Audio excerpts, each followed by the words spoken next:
فرعون تقدموا إلى الأمام.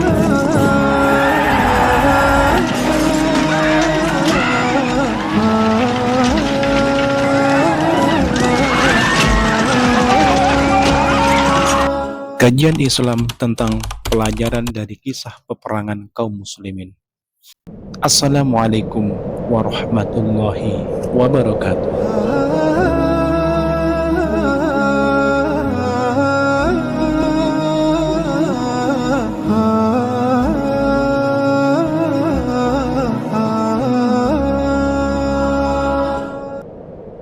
Saudaraku seiman, di sekitar 1400 tahun yang lalu, tepatnya pada tahun 2 Hijriah, terjadi sebuah peristiwa besar dalam sejarah Islam.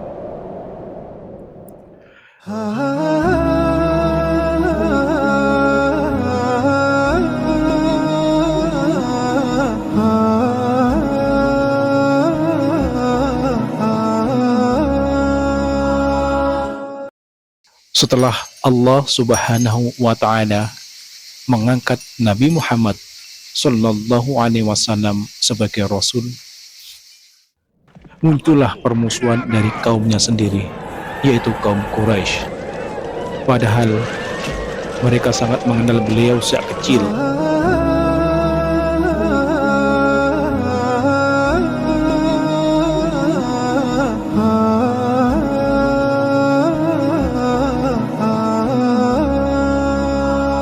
Allah Subhanahu wa Ta'ala berfirman di dalam surat Al-Baqarah ayat 146, ya'rifunahu kama ya'rifun abna'ahum. Artinya, mereka mengenalnya Muhammad sebagaimana mereka mengenal anak-anak mereka sendiri. Kaum Quraisy mengetahui kejujuran dan akhlak Nabi Sallallahu Alaihi Wasallam. Namun setelah diangkat menjadi Rasul, permusuhan muncul tidak hanya kepada beliau, tetapi juga kepada para pengikutnya. Tekanan demi tekanan datang, mulai dari cemoohan hingga pembunuhan terhadap para sahabat.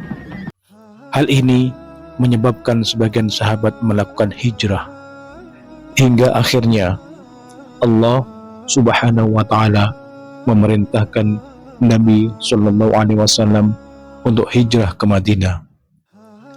Bahkan dalam perjalanan hijrah itu, kaum Quraisy mengadakan sayembara, menjanjikan hadiah 100 ekor unta bagi siapa saja yang berhasil menangkap Nabi Sallallahu Alaihi Wasallam hidup atau mati.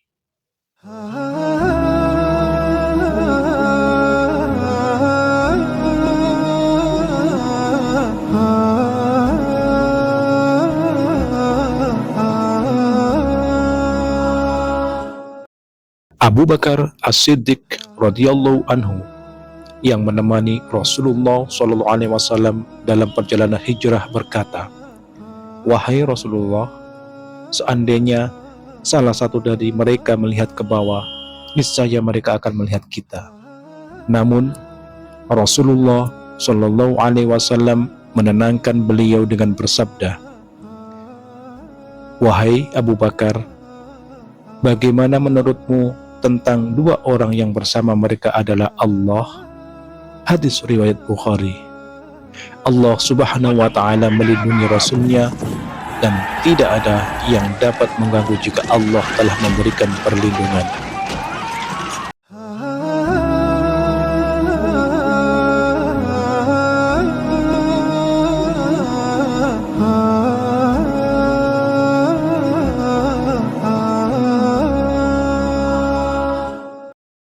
Sesampai di Madinah, Nabi Sallallahu Alaihi Wasallam disambut hangat oleh kaum Ansor radhiyallahu anhum. Mereka beriman, menolong, dan ikut serta dalam dakwah Islam. Permusuhan pun berlanjut. Orang-orang Mekah memburu Rasulullah Sallallahu Alaihi Wasallam, sementara penduduk Madinah mendukung dan melindunginya. Para muhajirin, yaitu kaum muslimin dari Makkah, meninggalkan harta mereka yang kemudian dirampas oleh kaum Quraisy. Pada tahun kedua Hijriah, kaum muslimin melihat peluang untuk membalas perlakuan kaum Quraisy. Masyarakat Mekah dikenal sebagai kaum pedagang. Karena posisi Mekah berada di selatan Madinah, jalur dagang menuju Syam melewati Madinah. Jalur ini yang dimanfaatkan kaum muslimin sebagai bentuk respon terhadap permusuhan dan perampasan harta yang dilakukan kaum Quraisy. Di antara sebab peperangan antara Nabi Muhammad Sallallahu Alaihi Wasallam dengan kaum kafir Quraisy adalah karena kaum muslimin ditindas, dibunuh, dan dirampas hartanya. Kemudian hijrah ke kota Madinah dan memanfaatkan kesempatan untuk menyergap kafilah dan sebagainya. Ada sebab lain yang merupakan sebab utama, yaitu perseteruan antara yang hak dan yang batil. Yang hal tersebut merupakan sunnatullah sejak turunnya Nabi Adam alaihissalam dari surga. Saat itu, Iblis telah bersumpah akan menggelincirkan Bani Adam. Iblis tidak suka jika manusia masuk surga. Jadi, bukan sekedar ingin mencari teman ke neraka. Cukup satu orang yang masuk ke surga, Iblis sudah tidak suka. Itulah kejelekan iblis, yaitu sifat hasad dan dengki. Dan ketika orang tidak masuk surga, kemana lagi kalau bukan ke neraka? Sehingga peperangan antara yang hak dan batil itu pasti akan terjadi di zaman Nabi, saat ini, dan sampai akhir zaman nanti. Ketika ada orang yang mengatakan ingin diterima oleh semua kalangan dan tidak dimusuhi oleh semua kalangan, itu hal yang mustahil. Ketika seseorang ingin diridhoi oleh seluruh manusia, itu adalah cita-cita yang mustahil. Jika kita menjadi orang baik, orang yang jelek tidak menyukainya. Dan jika kita menjadi orang jelek, orang yang baik tidak menyukainya. Jika pertengahan, maka semuanya tidak menyukainya. Yang terpenting adalah bagaimana kita memposisikan diri kita mencari ridha Allah Subhanahu wa Ta'ala, dan itu bukan harapan sesama manusia. Itu adalah pelajaran yang pertama.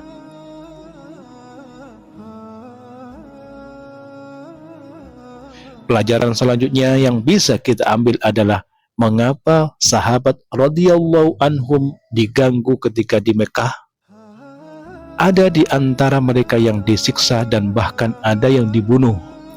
Alasannya hanya satu, yaitu karena iman. Umat yang terdahulu pun mengalami hal yang sama. Di antaranya adalah kisah Ashabul Ukhdud, ketika penguasa yang zalim memaksa rakyatnya untuk murtad meninggalkan agama tauhid, akan tetapi rakyatnya tidak mau. Akhirnya sang penguasa membuat sebuah parit, lalu rakyat yang menentangnya dibakar. Sang penguasa memaksa orang-orang yang beriman untuk meninggalkan keyakinannya. Mereka dipaksa masuk ke dalam parit. Alasannya karena iman. Allah Subhanahu wa Ta'ala menjelaskan dalam ayatnya dalam surat Al-Buruj ayat 8, "Wa ma taqamu minhum illa ay yu'minu billahil azizil hamid." Artinya, dan mereka tidak menyiksa orang-orang mukmin itu melainkan karena orang-orang mukmin itu beriman kepada Allah yang Maha Perkasa lagi Maha Terpuji. Pelajaran lainnya dari kisah ini adalah ketika kaum muslimin datang dan berusaha untuk menjegat kafilah, ternyata kafilahnya lolos dan mereka harus berhadapan dengan pasukan perang. Pelajarannya adalah Allah Subhanahu wa Ta'ala memilihkan sesuatu untuk hambanya yang mungkin sesuatu tersebut tidak disukai oleh hambanya. Akan tetapi, di balik sesuatu tersebut ada kebaikan yang sangat besar. Kaum muslimin saat itu, saat perang Badar, akan mendapatkan kemenangan yang gemilang, yang tentunya lebih istimewa dari rencana sebelumnya.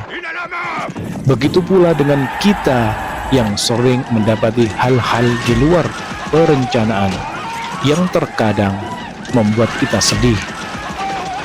Akan tetapi, seharusnya sikap seorang mukmin adalah bersyukur ketika mendapat kelapangan. Jangan sampai kita lalai bahwasannya kelapangan tersebut merupakan bantuan dari Allah Subhanahu wa Ta'ala. Dan seharusnya kita berusaha untuk sabar ketika mendapat sesuatu yang sempit dan tidak kita sukai. Karena itulah yang Allah Subhanahu wa Ta'ala pilihkan, dan kita tidak mengetahui ada maslahat apa di balik kesulitan yang tengah kita hadapi. Pelajaran selanjutnya yang dapat kita ambil dari Rasulullah Shallallahu Alaihi Wasallam mengajak para sahabat ke suatu tempat dan merencanakan penyergapan terhadap kafilah, kemudian rencananya meleset. Ini menunjukkan bahwa beliau tidak mengetahui hal-hal yang gaib, kecuali ketika Allah Subhanahu wa Ta'ala mewahyukan kepada beliau sehingga bisa tersingkap sesuatu yang tidak terlihat, beliau dapat mengetahuinya. Akan tetapi pada hakikatnya yang mengetahui hal-hal yang gaib secara mutlak hanyalah Allah Subhanahu wa Ta'ala. Barakallahu fikum. Wassalamualaikum warahmatullahi wabarakatuh.